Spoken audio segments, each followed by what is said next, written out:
A arte está presente em todas as sociedades humanas. O interesse pela arte e pela estética é um dos elementos que nos caracteriza como espécie. Essas manifestações podem ser muito individuais, mas dificilmente conseguiriam isolar-se completamente de seu contexto cultural e social. Em muitos grupos humanos, a arte se manifesta por meio de uma estética propositalmente coletiva, que reflete a identidade e valores culturais daquela sociedade. É por isso que a arte pode ser estudada do ponto de vista de várias áreas do conhecimento, da filosofia, da história, da sociologia, antropologia, etc. Nenhuma delas, de fato, consegue analisar a arte independente. Todas essas áreas acabam relacionando-se por causa da grande complexidade que envolve as manifestações humanas. No Brasil, há uma mistura de várias culturas com identidades diferentes. Com o processo de colonização, buscou-se impor a arte e cultura de origem europeia. Isso não impediu a manutenção de outras culturas ancestrais, como a indígena e a africana, que estão enraizadas em nossa formação cultural. Mas, apesar dessa forte presença, muitos brasileiros desconhecem essas culturas ou as veem somente de um jeito estereotipado.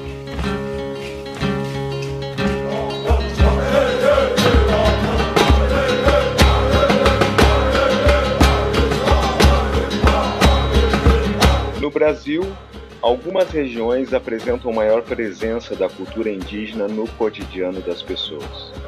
Mas, apesar da influência indígena e também africana em nossa formação cultural, uma visão europeia, a visão dos colonizadores, de mundo e da sociedade fez-se dominante, o que faz com que ainda hoje haja um grande desconhecimento dessas culturas ancestrais das quais somos herdeiros. As culturas indígenas no Brasil, por mais que se encontrem dentro do território em que vivemos, ainda são vistas por muitas pessoas com um olhar estereotipado e equivocado. De modo geral, não se conhecem seus modos de vida, visão de mundo, as semelhanças e diferenças entre os seus povos. Há inclusive uma tendência a se entender os indígenas todos da mesma maneira, disse o índio, no singular, sem diferenciar as centenas de povos indígenas que vivem no território brasileiro. O uso genérico da palavra índio para se referir aos povos nativos das Américas relaciona-se a um equívoco dos primeiros colonizadores que acreditavam ter chegado à Índia. O nome ficou e até hoje esses povos são chamados índios. Já a palavra indígena é usada mundialmente e refere-se a qualquer povo autóctone de uma região. As divisões em estados e países, em todos os lugares onde houve colonização, acabaram muitas vezes por separar povos que partilhavam uma mesma cultura e território, e também por obrigá-los a migrarem de suas terras originais. Isso fez com que alguns grupos considerados de uma mesma etnia passassem a viver em países diferentes. Quando os portugueses iniciaram a exploração do que depois viria a ser o Brasil, todo o território era ocupado por grupos indígenas. Com muitas diferenças culturais entre si, alguns grupos aceitaram a presença dos brancos e outros a combater. Nesse processo, vários foram extintos ou tiveram sua população muito reduzida por guerras ou ao contraírem doenças dos europeus. A cultura, hábitos e costumes dos grupos indígenas que até hoje existem no Brasil remontam a muitos séculos, até antes da chegada dos europeus, tendo sido passados de geração em geração via tradição oral.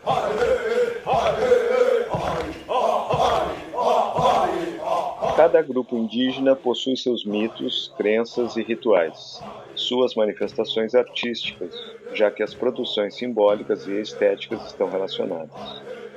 A arte está presente em várias instâncias da vida, no objeto cotidiano, utilitário, nos objetos usados nos rituais, nas pinturas corporais, na decoração dos instrumentos musicais.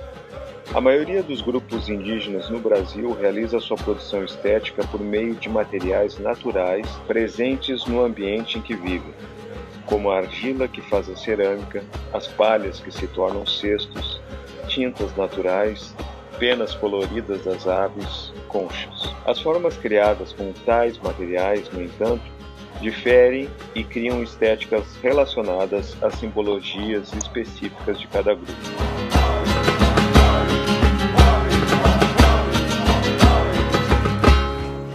Os Carajás, em sua língua nativa, é Ini, que significa nós. Carajá é um nome originário de outra língua, o tupi, que acabou sendo adotado em português para designá-los. Eles ainda vivem em suas terras tradicionais numa extensa faixa no rio Araguaia, a ilha do Bananal, maior ilha fluvial do mundo. Ocupam terras dos estados de Tocantins, Goiás e Mato Grosso. O rio faz parte de sua organização social e mitológica. Seu mito de origem diz que os Ini, no início, viviam no fundo do rio. Vendo uma luz que vinha do alto, encontraram a superfície e ali se estabeleceram, seguindo o curso do rio, dividindo-se em 3 grupos indígenas: os Carajás, os Javaé e os Xambioá. Apesar das diferenças linguísticas entre os grupos, todos se entendem e se identificam como Ini. O desenho, presente nas pinturas corporais e em vários outros objetos de uso cotidiano e ritual, é muito importante para os Ini. Para quem olha de fora, os desenhos no corpo, feitos com sumo de genipapo, urucum ou fuligem de carvão, podem parecer simples grafismos ornamentais, mas para a sociedade Ini, dependendo da ocasião, eles podem ter também significados específicos, como indicar categorias sociais de gênero, idade e estatuto social. As bonecas Hitchokó, feitas exclusivamente pelas mulheres, expressam esses vários aspectos da identidade do grupo. Representam cenas do cotidiano, mitos, rituais, eventos do ciclo da vida, relações humanas e a fauna local. E reproduzem os padrões gráficos da pintura corporal e dos objetos. Tradicionalmente, são objetos lúdicos para as crianças, mas tornaram-se também importante fonte de renda das mulheres adultas em contato com a sociedade não indígena. Seu processo de execução inclui a extração e preparo do barro, modelagem, queima e pintura da cerâmica, que hoje em dia também é feita com tintas industriais. Em 2012, as bonecas Hitchokó foram registradas como bens culturais imateriais pelo IPHAN, Instituto do Patrimônio Histórico e Artístico Nacional, que define: os bens culturais de natureza imaterial dizem respeito àquelas práticas e domínios da vida social que se manifestam em saberes, ofícios e modos de fazer, celebrações, formas de expressão cênicas, plásticas, musicais ou lúdicas e nos lugares, tais como mercados, feiras e santuários que abrigam práticas culturais coletivas. Os bens imateriais são registrados pelo IPHAN em 4 categorias: saberes, formas de expressão, celebrações e lugares.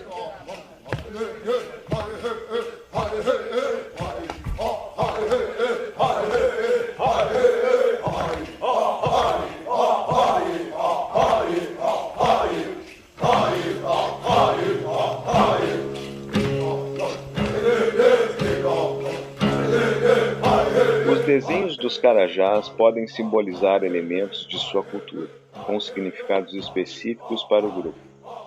Entre eles, assim como em muitos grupos humanos, os símbolos podem transformar-se em padrões abstratos. Um padrão é a repetição periódica de um mesmo grupo de elementos visuais, como numa estampa que ocupa todo um tecido. Uma imagem abstrata são elementos visuais que não representam nenhuma figura reconhecível. Ela pode até surgir da representação de alguma coisa, mas a simplificação das formas faz com que não se perceba mais a figura original. Os elementos visuais isolados por si só são abstratos, por exemplo, as figuras geométricas. As coisas à nossa volta estão repletas de padrões e muitos são abstratos.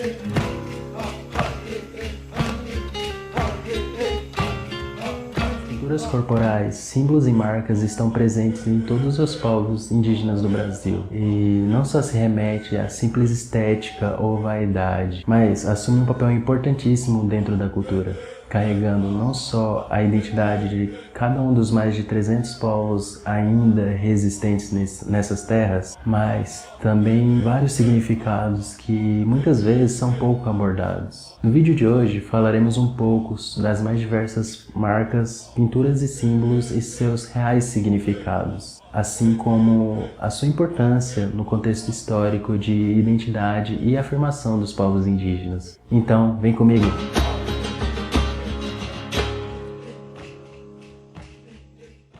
Olá, meu nome é Cristian Ariel Seremeuá, sou indígena Chavante com ascendência Guarani Andeva. E antes de começar o vídeo, eu convido você que está me assistindo a se inscrever no canal, comentar o que achou ou até mesmo sugestões para os próximos vídeos. E se gostou do que foi apresentado, deixe seu gostei e compartilhe com seus amigos para fortalecer nossa luta contra a desinformação em volta dos povos indígenas. As pinturas, símbolos e marcas indígenas têm inúmeros significados e também nunca são utilizados de qualquer forma. Alguns carregam significados tão importantes para os povos que são considerados sagrados ou até mesmo únicos. Seja para identificação, como no caso dos Chavantes, que existem dois símbolos para ilustrar os dois clãs existentes dentro da nossa cultura, no qual eu explico bem mais sobre essa questão dos clãs nesse vídeo que deve estar no card por aqui. As pinturas corporais também são uma forma de identificação dos povos, ou seja, quando visto em algum lugar ou mesmo em eventos que reúnem os povos indígenas, é fácil distinguir quem pertence a qual povo.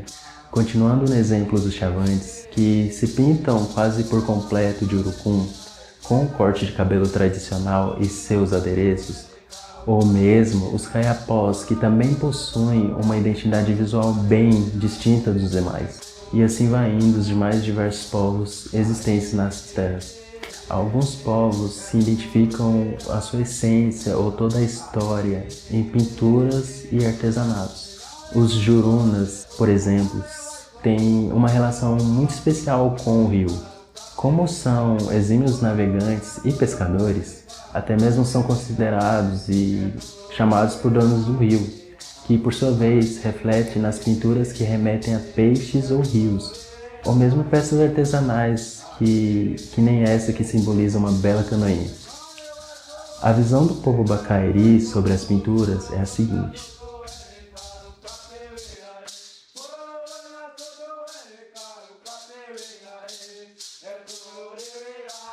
eles acreditavam que afastavam os maus agouros. A pintura corporal era considerada a proteção do corpo.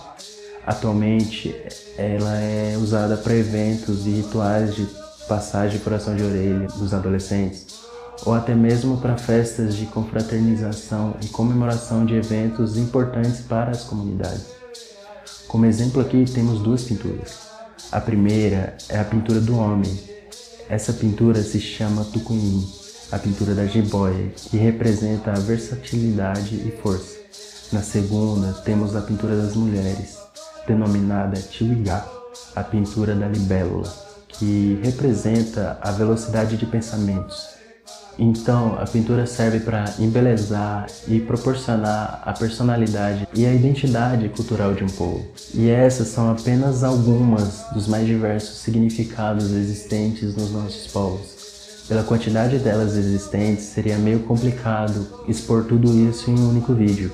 Porém, eu acho que esteja bem explicativo como as pinturas fazem e como são importantíssimas para a legitimidade indígena, a afirmação de identidade e comemoração da diversidade e conhecimentos indígenas.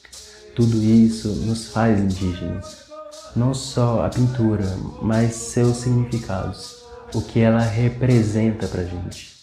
Por muitas vezes, até ficamos tristes em ver que algumas pessoas, seja por vezes sem nenhuma maldade, acabam por utilizar delas sem ao menos saber o seu contexto ou a sua usabilidade. Claro que temos a liberdade de ir e vir e usar o que a gente quiser, sem o famigerado mimimi. Mas ao menos gostaria saber o que ela realmente representa e o que isso vai muito além da beleza ou da estética, mas também expressa uma história de resistência e sabedoria que agregaria muito às pessoas que realmente queiram conhecer e, consequentemente, respeitar. Então, obrigado a você que acompanhou o vídeo até aqui. Não se esqueça de se inscrever-se no canal, caso ainda não seja inscrito, para receber mais vídeos. Comente o que achou e deixe seu gostei para fortalecer nossa luta contra a desinformação em volta dos povos indígenas. Então, eu acredito que seja isso por hoje. Até a próxima!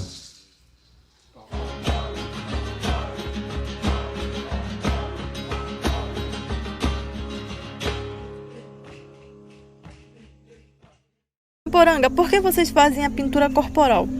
Bom, pessoal, vou responder essa pergunta. A pintura corporal para nós já vem desde o início, desde a origem, desde os nossos ancestrais. Porque quando a gente ia para a guerra, ou quando a gente ia entrar na mata, ou quando a gente ia entrar no rio, o pajé ele já deixa nos potes tudo benzido, as tintas que nós estamos usando, que é do urucum, e também é uma proteção para afastar as invejas, afastar o mal olhado, afastar as coisas ruins, as forças negativas. Por isso que nós sempre estamos pintados.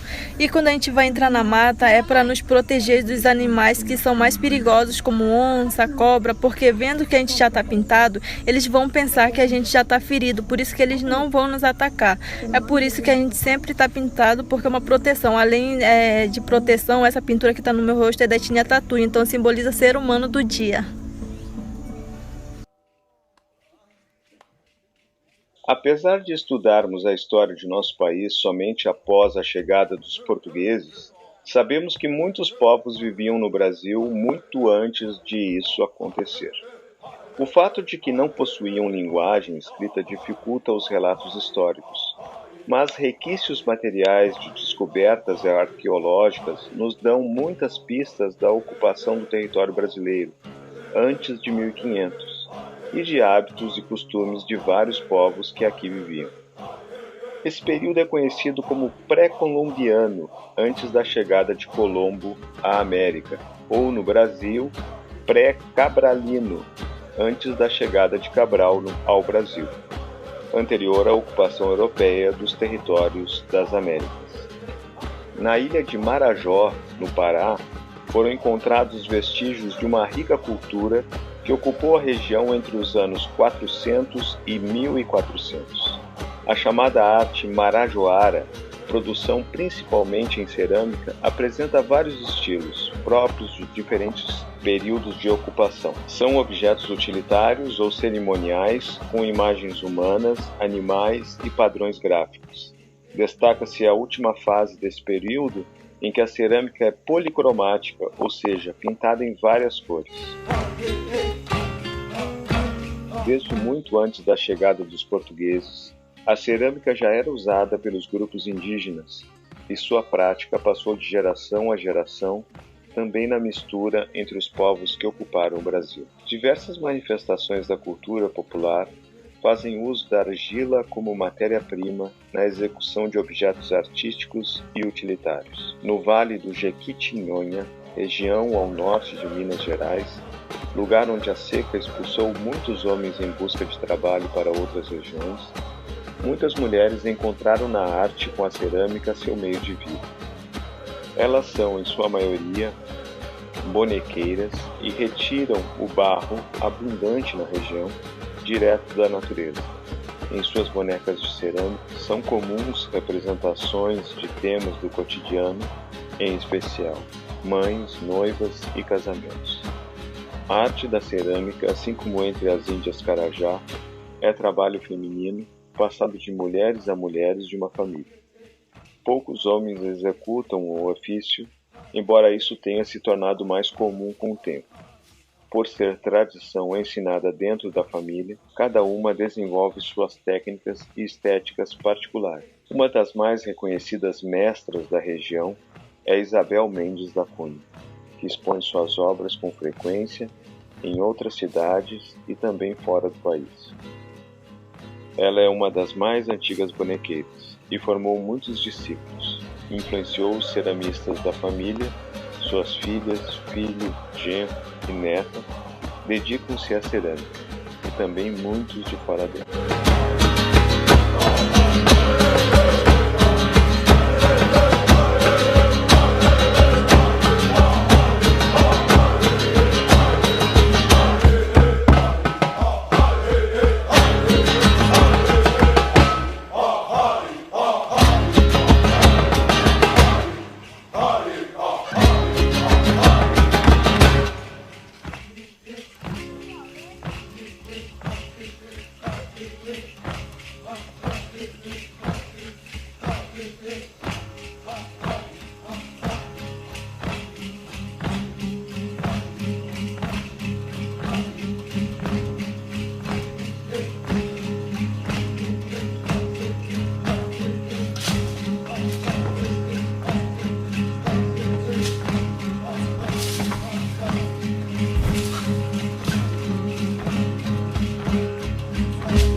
Tem?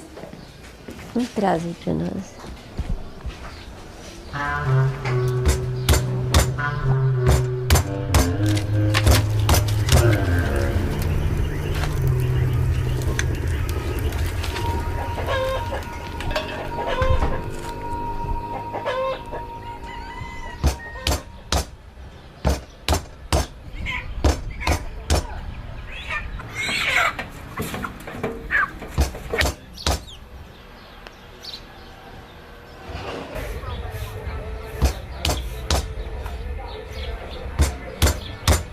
Todas as vezes que eu estou trabalhando, que eu não estou lá muito boa, aquela cabeça não sai muito legal do jeito que eu quero, né?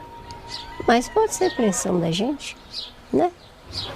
Pode ser a gente que pensa isso assim, mas às vezes saía daquele jeito mesmo, a gente acha que não era, né? Aí eu não sei.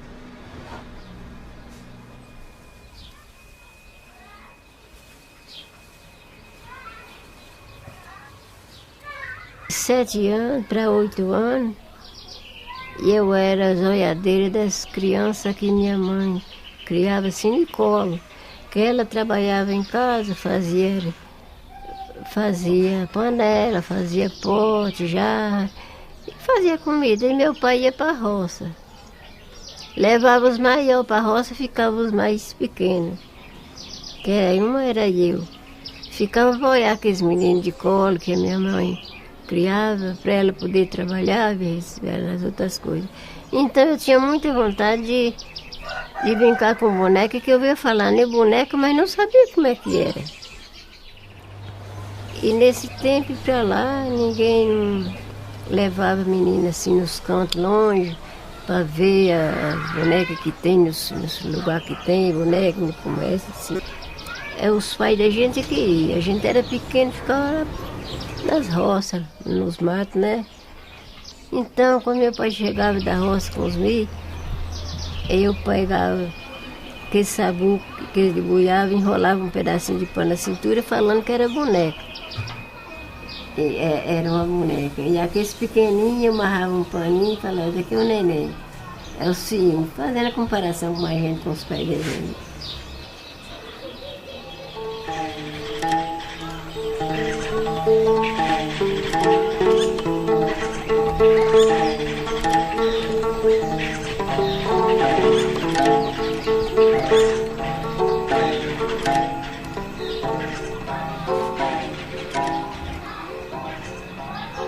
aqui, fazia a narina aqui, ó. Fazia a sobrancelha aqui, ó. E aqui botar uns polinhos de barro até fechar. Aqui vai botando um pouquinho de barro, igual a João de Barro faz, e já botando e fechando. Depois que eu fechar ela aqui. Agora eu vou deixar ela aqui um pouquinho. Não tá ventando, né? Mas ela endurece. Até mais tarde ela endurece. Ainda vou pôr mais coisas aqui hoje.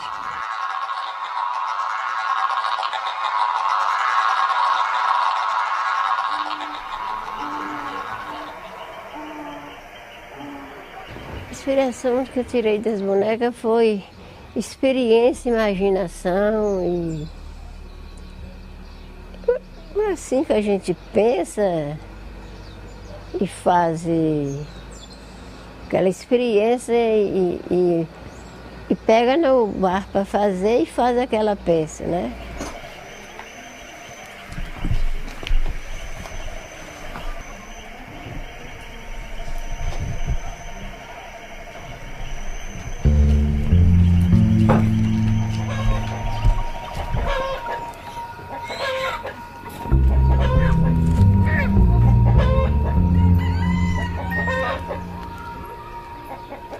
Quando eu já estava, senhora de si, que já tinha som dona de casa, que eu mudei para aqui, eu estava com 24 anos.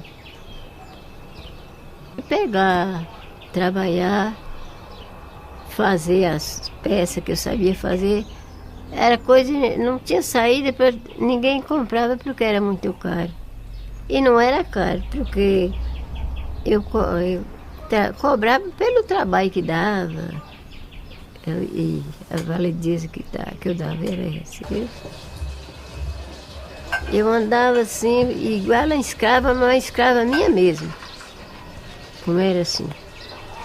Eu era a pessoa que nem que precisasse eu remediava com a precisão, mas não dava o braço a torcer, porque eu sabia que tinha um Deus que me dava um dia, né?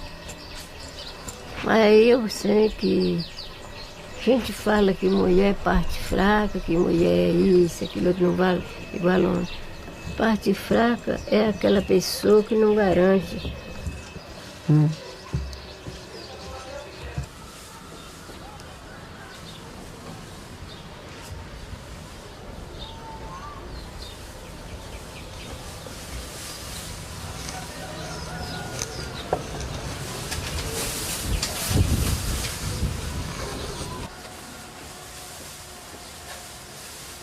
Quando eu estou fazendo, eu vejo, quando eu quero fazer parecendo a feição do homem, eu já faço parecendo.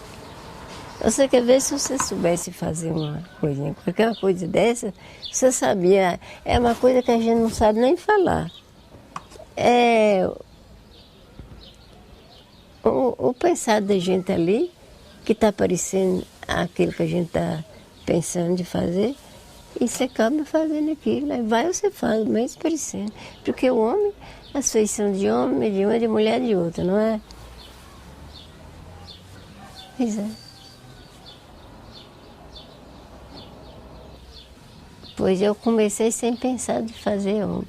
Estava fazendo uma cabeça antes. Depois que eu vi que estava aparecendo a cabeça de um homem, eu falei, está parecendo um homem, vou fazer um homem, não foi? Falei, certo? Tem dia que eu trabalho o dia inteiro, para não deixar os outros mexer, porque com medo deles fazer alguma coisa errada, que quebrar coisa. Eu mesmo sozinha. Eu mando pôr no forno, eu chego o fogo e na hora que tá bom, que eu conheço, eles não conhecem.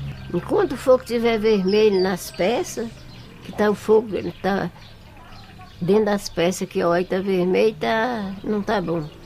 A hora que eu vejo o fogo arvelho, fica alvinho, da cor da lua alvinha, eu tiro o fogo, tá queimando.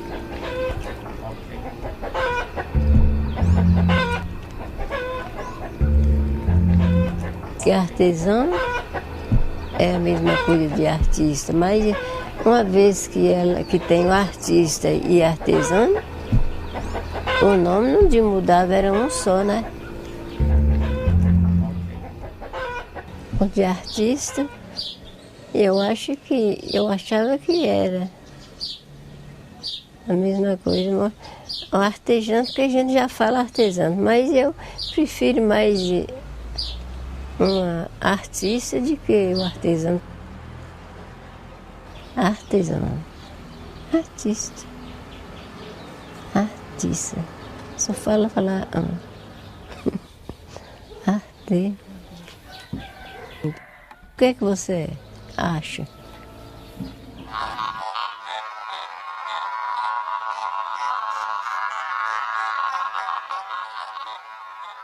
Só de você ver fazer a cabeça, formar tudo, você vê fazer. Só de você ver esse corpo aí, você já sabe, não é?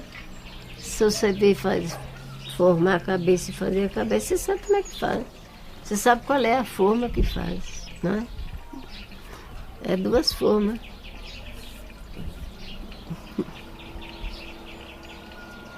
Que são as mãos da gente, né?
O logo do índiozinho, os principais mitos urbanos já ocorreu de tráfico internacional de drogas, por a pessoa assemelhar, né, e vir na internet que tinha o adesivo aqui em Porto Alegre e tinha na Alemanha. De um louco que fugiu da cadeia e está colando adesivo porque ele quer se comunicar com as pessoas e não consegue se comunicar. Outros pensando que é marca de refrigerante, já confundiram como um partido político, que a TV Tupi também ia ressurgir, que era o novo logo da TV Tupi, e por aí vai.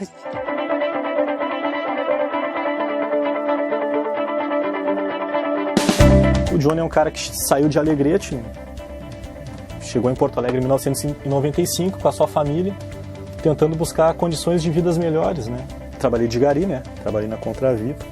Passamos aqui diversas dificuldades aqui na capital. Eu aprendi um ofício, que foi a serigrafia.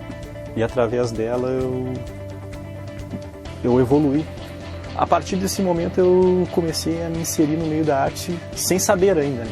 A primeira figura que me veio à cabeça foi um índio. Não acreditando só na arte por arte, mas sim na arte por causa. E se encaixou perfeitamente como repovoar as ruas de uma cultura que foi totalmente, ou quase destruída, né? Que é a cultura indígena.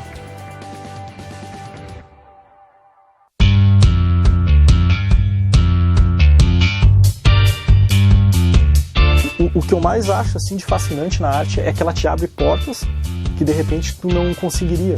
Eu tenho trabalho presente hoje em 60 países, 4 continentes, onde eu faço contato com artistas pela internet e mando o trabalho pelo correio. O trabalho já passou por Bélgica, Alemanha, Romênia, Estados Unidos, Austrália, Irlanda, Espanha, Canadá, Angola e de diversos festivais.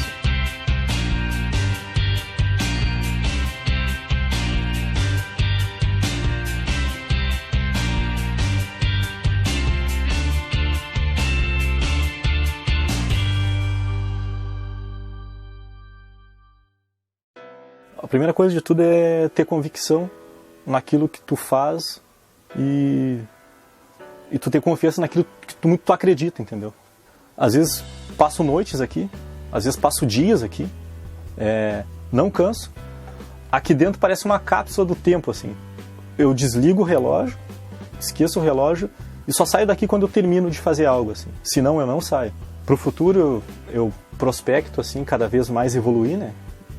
De uma forma que sempre com estudos e experiência de vida, me fixar cada vez mais na arte de museu e abrir novos horizontes com determinadas causas, né? Que possam vir e precisem da nossa ajuda, e a gente, através de arte, poder abrir novos horizontes também. Poder debater, pintar, se manifestar de uma forma artística, tendo a arte por causa, não a arte por arte.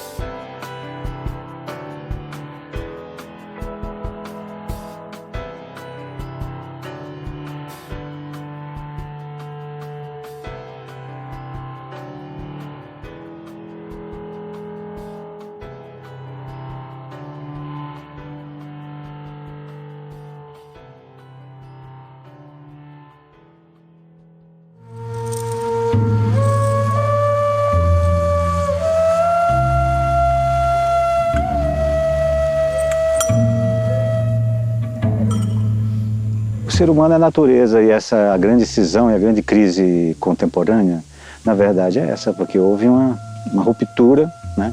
E também houve uma separação que no Renascimento, por exemplo, não existia, que é da arte, da ciência e da espiritualidade. Tudo é uma coisa só, né? A minha proposta é sempre estar fazendo pontes de interconexão com essas três coisas, mas sem separar, vista de uma forma holística, né? Integral.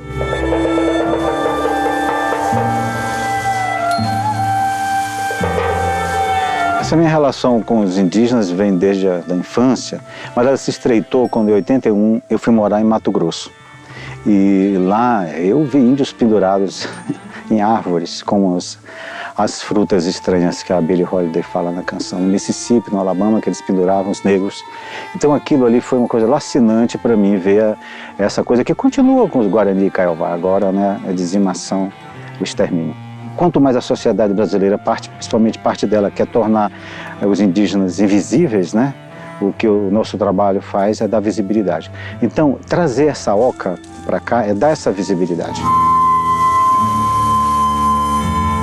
Essa oca, ela foi construída pela etnia Kalapalo-Walapiti. A gente convidou o Ali, que ele é filho de um grande mestre da arquitetura, ganhou a Ordem do Mérito Cultural, é mestre na UNB em construção, né, de tecnologias indígenas, e para eles virem construir essa oca e ensinar as pessoas aqui do redor, né, porque foram um mutirão para fazer tudo isso. Foram 3 indígenas comandados pelo Ali